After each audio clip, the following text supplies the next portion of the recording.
What are your thoughts on the Kansas City Chiefs winning Super Bowl 57 in the manner that they did?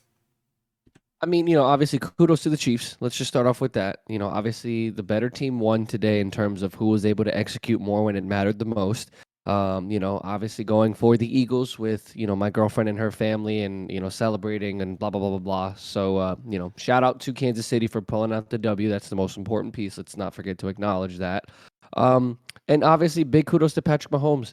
Played on one foot, looked like he was going to be severely limited going into the second half with what looked to be a roll up to kind of like go into halftime where he was kind of limping into the locker room, and he comes out, and I would assume, I'm not going to say I saw or that I know, you would make an assumption that he had to have taken some pain medication because there were multiple instances where he was scrambling for his life and it looked like he didn't have an issue. Did he stand up wincing? Absolutely, but he made plays when he needed to with his feet, and I'll get into that in a couple minutes. So, first and foremost, Patrick Mahomes, best quarterback in the NFL. There's no questions, there's no ifs, there's no buts about it. This solidifies him 100% as one of the greatest quarterbacks this generation has ever seen, if not the greatest quarterback of this entire generation. It's not even close. He catapults himself into one of the greatest quarterbacks of all time, having two Super Bowl titles, two Super Bowl MVPs within his first 5 or 6 years of his career. Again, 3 Super Bowl appearances, 2 wins out of 3. Can't really say much more. 2 MVPs. He kind of capped off this season with this big game. But in terms of the game as a whole, it was entertaining. I'm just happy it wasn't a boring game. I mean, granted, there was absolutely no defense on either side, even though Jalen Hurts was sacked 2 times and there was a defensive touchdown by the Chiefs.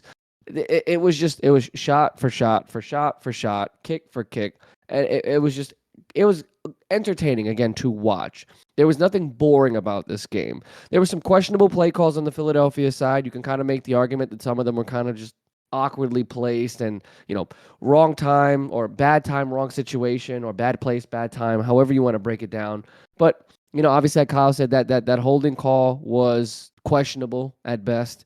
There was another situation to where there was, and Kyle, correct me if I'm wrong, there was a situation where, excuse me, there was a stoppage of play on the Dallas Goedert catch to where the Eagles rushed the ball to the line of scrimmage. There was a penalty flag thrown to where they stopped the play and said the defense has a right because of a substitution to, right? So they stopped play.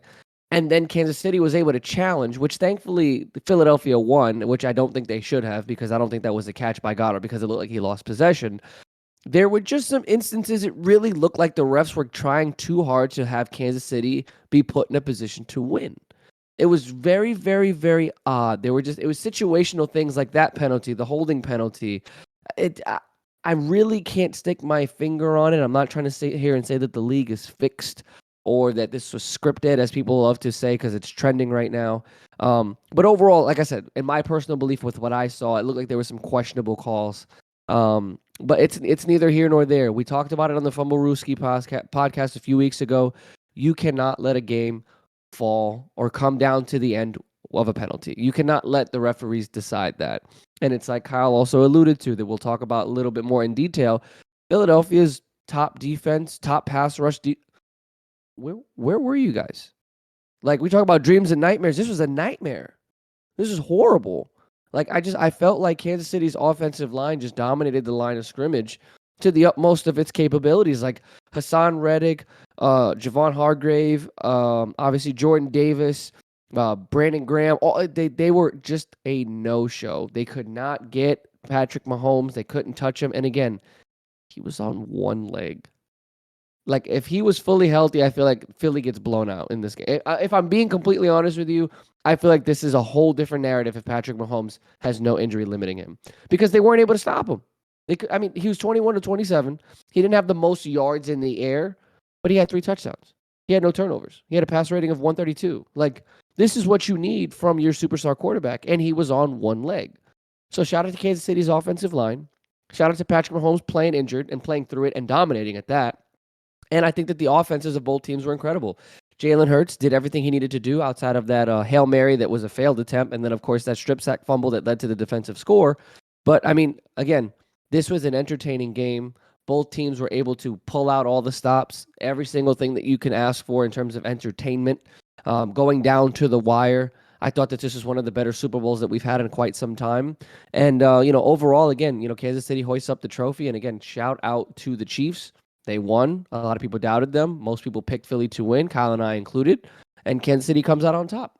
So, again, big game, great game, entertaining to watch. It's just unfortunate for the Philly fans. It ends the way that it did. I mean, to me, Kev, this was a phenomenal game. And obviously, with the Chiefs coming out on top, as far as I see it, they're on their path to becoming the next NFL dynasty. I don't believe that they're at that point yet. In my mind, they still have to win one more to claim that. But look, when you win two Super Bowls within what, a 4 to 5 year span, Yeah. you're definitely on that path. And when you have Patrick Mahomes, a guy like that leading the way on the offense, and what's going to be a Hall of Fame head coach in Andy Reid, I'm pretty much guaranteeing more than likely they're going to be an NFL dynasty at some point, just because I can't really say that these guys are going to be in a situation where they're not going to make another Super Bowl. Like, these guys are just too good. And to me, this was a great game that really displayed some resilience from the Chiefs, because Kev, I'm gonna be honest with you. It did not look good for the Chiefs, especially when Pat got rolled up again towards the end of the first half, and he looked like he was struggling pretty significantly with that ankle injury. But he comes back in the second half, and as far as I see it, Kev, that Chiefs offense just completely dominated the Eagles in the second half. Kev, the Chiefs didn't punt in the second half. They were able to lead drive after drive after drive, and it resulted in touchdowns. And whenever they got into the red zone, they capped it off with touchdowns. And Kev, just to kind of focus on some of those touchdowns, I think it was the two touchdowns where they were within the 5 yard line. I think the first one was when they went up 28-27, and then it was 35-27, where, man, the Chiefs would bring somebody in motion. It would be a wide receiver.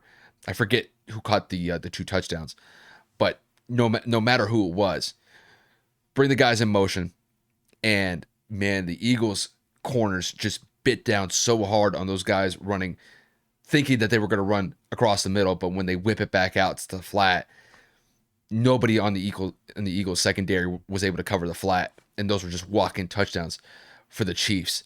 But to me, this game is going to come down to the last couple minutes of the game.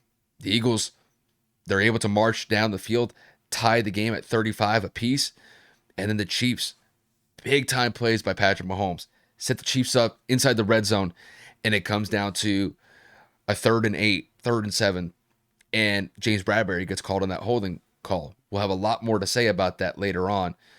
It was definitely a controversial call as far as I see it, but when you get that call favoring the Chiefs there, it pretty much sets up the game-winning field goal for Harrison Butker and the Chiefs to win their second Super Bowl in a couple years. To me, the Chiefs were just able to weather the storm early on, because let's face it, the Eagles got off to a really hot start. And, when it comes to the Eagles, they're one of the best second quarter teams in the NFL, and they definitely showed it. Going up, I believe 24-14. I may have the score wrong there, but they were up by 10 going into halftime. And the Chiefs never got flustered. They never got into a situation where penalties were holding them back. They never turned the ball over in this game. And even despite the fact that the Chiefs got absolutely dominated in the time of possession, the Eagles possessed the ball for 35 minutes out of this game. The Chiefs only had it for 24 minutes. And the fact that the Chiefs were in it the entire time is really a testament to the level of coaching that Andy Reid is capable of displaying, and Patrick Mahomes. Patrick Mahomes was phenomenal in this game. Granted, statistically, this was not his most impressive performance. I mean, Kev already laid it out there. He didn't throw for more than 200 yards, but had 3 touchdowns, had some huge runs on the ground despite being limited with that high ankle sprain, re-aggravating it in the second quarter, and didn't stop him. And overall, Pat was the guy that was really able to put the Chiefs into the red zone by scrambling on, 1.5 legs, considering what he had with the ankle injury, and it gave the Chiefs a chance. And that's all that they needed. And, looking back at this game, like Kev said, this was a back and forth game. It was a phenomenal game to watch. The ending, Endings mired in a little bit of controversy depending on how you look at it, but overall, it was a fun game. It was an entertaining game. It definitely lived up to expectations. And in my mind, despite whatever I may think about the holding call, which we'll get to in a little bit, I think the Chiefs deserved the Super Bowl win. They bested one of the best defenses that we've seen in recent history. Pat wasn't sacked in this game, which is absolutely critical going up against a pass rush like the Eagles have at their disposal. And look, the one turnover in the game went against the Eagles, and the Chiefs were able to cash in on it instantly by returning it for a touchdown on the same play. So there's a lot of different elements that you could take away from this game, but the one that I will take away with the most is that Patrick Mahomes is that dude. Same thing could be said about Andy Reid. The defense made some timely plays here and there, but overall, the Chiefs are going to be a tough out from here on out. And like I said, they're definitely on a path to be the next NFL dynasty.